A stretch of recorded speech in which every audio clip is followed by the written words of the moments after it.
Hello to everyone who is watching us out there. Welcome to Logical NDE, a space where we share accounts of people's near-death experiences that they share with us. If you're watching one of our videos for the first time, we'd want to let you know that we make content for those who are curious about the afterlife and want to learn more. For our devoted listeners, indeed it certainly appears to be the absolutely ideal hour in time to settle with a good cup of tea and keep on going to savor today's session as we continue discussing the near-death experience of Mr. Jeremy Piker. Mr. Piker, a middle-aged man, hails from the state of Florida in the United States of America. Let us discover claims Mr. Jeremy makes through his narrative in his own words. My name is Jeremy Piker. This incident comes from the 5th year of my medical school. I had just returned home for Christmas celebrations after 4 months of being in the hostel. This had been the longest time I had been away from my family. Returning home was always the time of the year I looked forward to the most.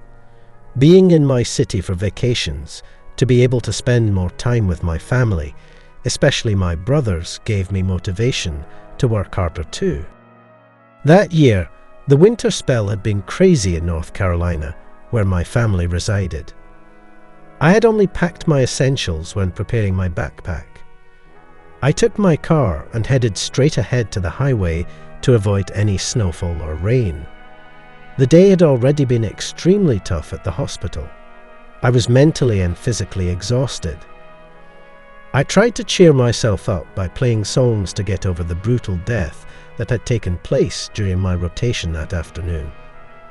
I performed CPR a couple of times, but the patient was majorly gone due to the car crash. There were a couple of deaths that took place regularly in our hospital, but some of the patients left a hollow void. This was a pregnant lady carrying a baby of 6 months. The entire staff was stressed when we announced her death.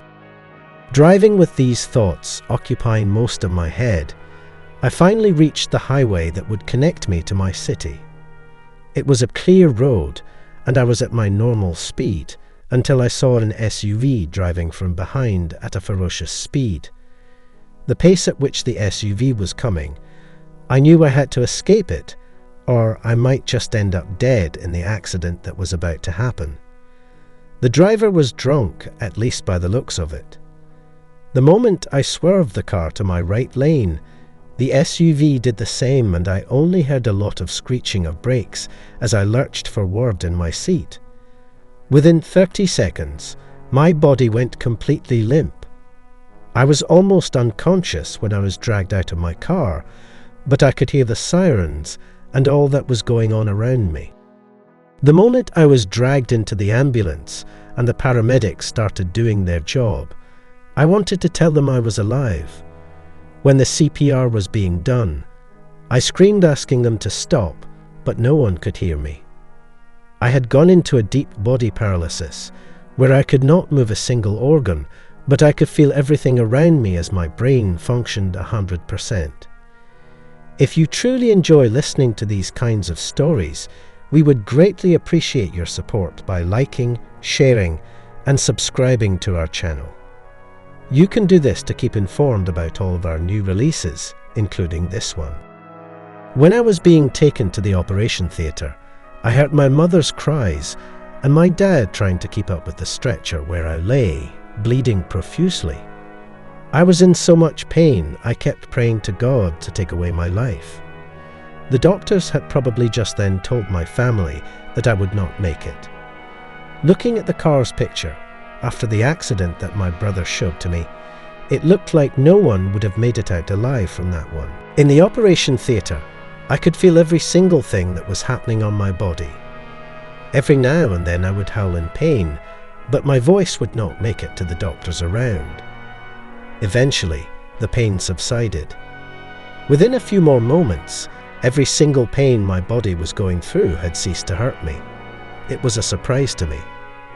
I tried to open my eyes, but I was unable to do that. Everything felt distant to me. All of my pains seemed to have travelled very far away from me. I struggled to adjust to my surroundings, but soon, comfort and warmth took over me. It was like the first ray of sunshine hitting your window after a cold, bleak night. I felt like someone had given me a hug full of warmth and love. There was this total sense of peace that had taken over my soul.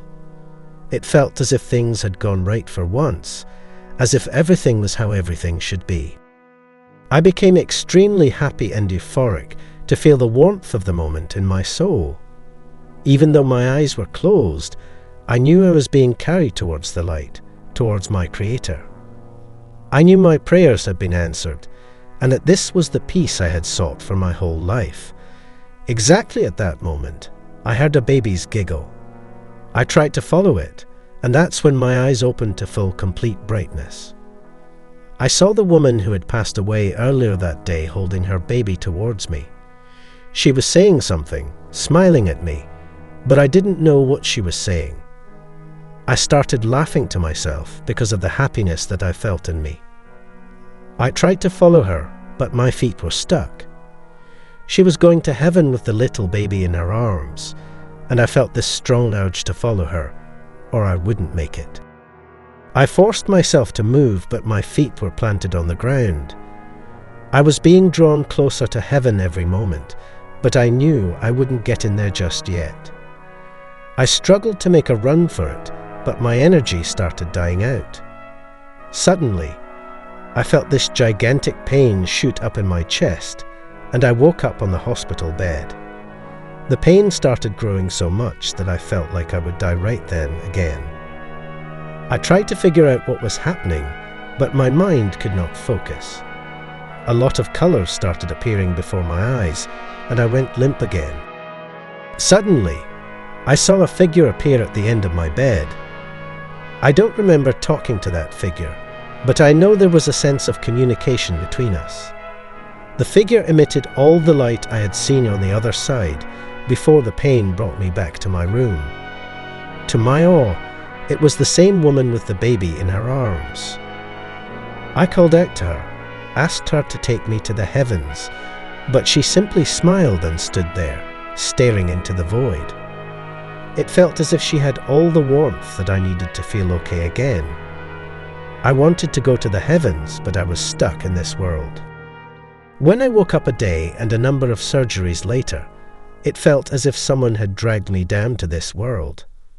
It took me a long time to realize what had happened to me. I took up lots of therapy after healing from the accident and found out that these were called NDEs, and people had experienced them a lot.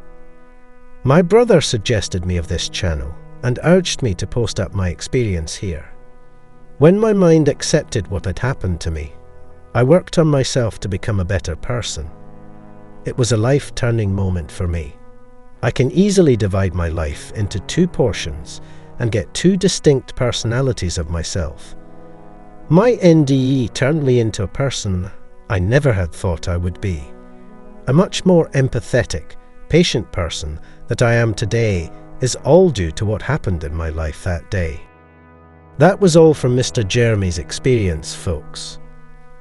I hope that you found something to learn through this and enjoyed today's episode thoroughly. If you have any thoughts regarding his visit to the next world, make sure to leave a comment down below. Remember to be respectful at all times. In case you really liked this video, make sure to give it a thumbs up and spread it among friends who share the same interest of knowing about the afterlife experiences as you. Till the next time, stay blessed.